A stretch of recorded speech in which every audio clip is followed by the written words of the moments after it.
Okay, let's dive into this explainer. Welcome to our masterclass on designing flashcards that actually build first words. I've spent over 15 years working in classrooms and design studios, and I gotta tell you, I am so excited to share this with you today. We're gonna focus entirely on the nuts and bolts, the actual mechanism of language design.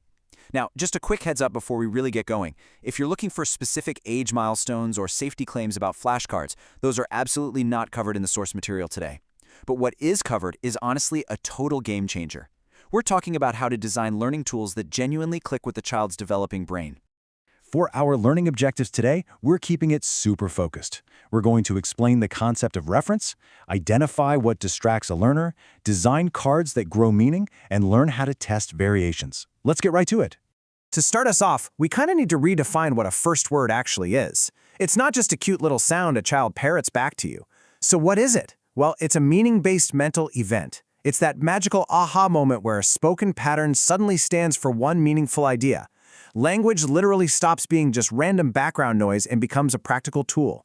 And wall-design flashcards are fantastic because they directly support this exact system, helping the child permanently link a sound right to a meaning. Which brings us nicely to concept 1, what a first word really is. Think of a first word, like looking at the Beijing subway map for the very first time. At first glance, the lines are just these colored paths going everywhere. It's just visual noise, right? But the second you realize that each station name connects to a real physical place you can go to, the entire map becomes usable. A first word works the exact same way.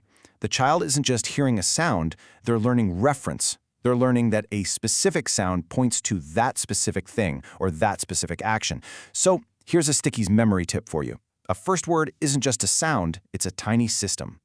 Let's look at how this plays out in the real world. For a parent at home, this means using a card to point out a real physical cup in the kitchen to build that reference. For a teacher in a classroom, it's about connecting the spoken word to a physical action during playtime. And for a designer creating a flashcard set, it means ensuring the image on the card maps perfectly to one unmistakable idea. So the crucial point is that a first word is not an imitation game. It's a system for linking sound to meaning, and your tools absolutely must support that recognition. Moving right along to concept 2, why some cards teach and others completely distract. You have to remember, a child doesn't look at a learning tool with an unlimited attention span. Think of their attention like a flashlight in a dark room, and usually it's a flashlight that's darting all over the place. If you point that flashlight at one single object, that object becomes incredibly clear, but if you scatter the light everywhere, nothing gets enough clarity to actually matter. A teaching card is like a clean window. It lets the child see the target clearly. A distracting card, packed with extra text and pretty backgrounds, is like a patterned curtain. You know something is behind it, but you just can't quite make it out. Now, what's really interesting about this breakdown is how the design absolutely must match the child's specific developmental job at that exact moment. If the child doesn't understand the word yet, the tool needs to provide a crystal clear mapping to its meaning, skipping all of those abstract or decorative elements. If they understand the word but won't say it, well, they need practice with retrieval, not just passive recognition. And if they're beginning to generalize the word, they need varied examples so they don't just learn one single picture and get stuck. So how do we put this into practice? A parent at home can instantly reduce distraction by just using cards with plain backgrounds. A teacher can shift away from just naming the picture and start prompting active recall, giving the child's mind a little productive challenge. And a designer needs to ruthlessly remove any decorative elements that don't serve the core meaning. Let's do a quick recap. Simplicity isn't about being boring. It's about protecting the child's highly limited attention so they can extract that stable pattern. Okay, on to concept 3, building cards that grow meaning. It is not enough to just show a word. The meaning has to spread out, kind of like the roots of a young plant. A word only becomes real when it survives variation.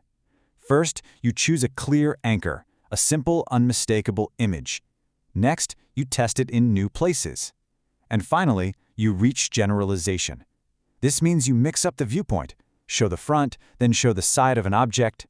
You change the context, a cup on a table versus a cup in a hand. You vary the size, and you vary the form. If every single exposure looks exactly identical, the child just memorizes the surface of the card, not the actual meaning of the word.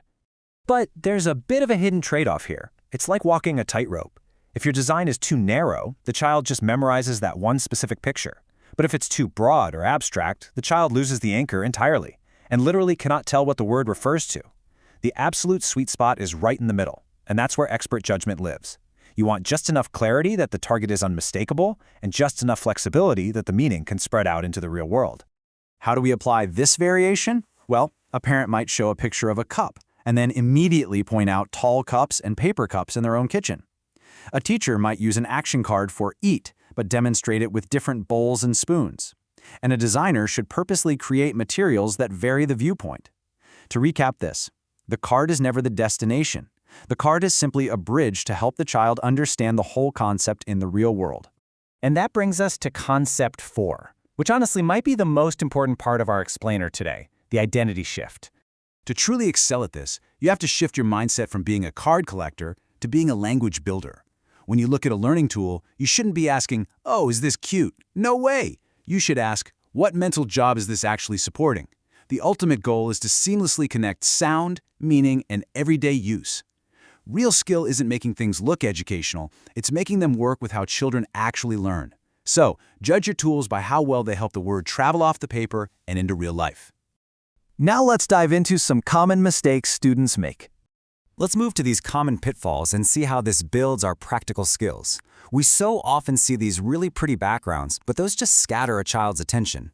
Plain backgrounds are infinitely better. We also see lots of stylized cartoons, which unfortunately just teach the picture rather than the concept. Stable, realistic images are always the smarter choice. Also, you've got to avoid passive labeling. It only creates familiarity. Instead, prompt active recall. And finally, break free from constant identical repetition by introducing thoughtful variation. All right, let's bring all of these powerful concepts together in our lecture's summary. Here are your major takeaways. Remember, first words are tiny systems that permanently link sound, meaning, and use.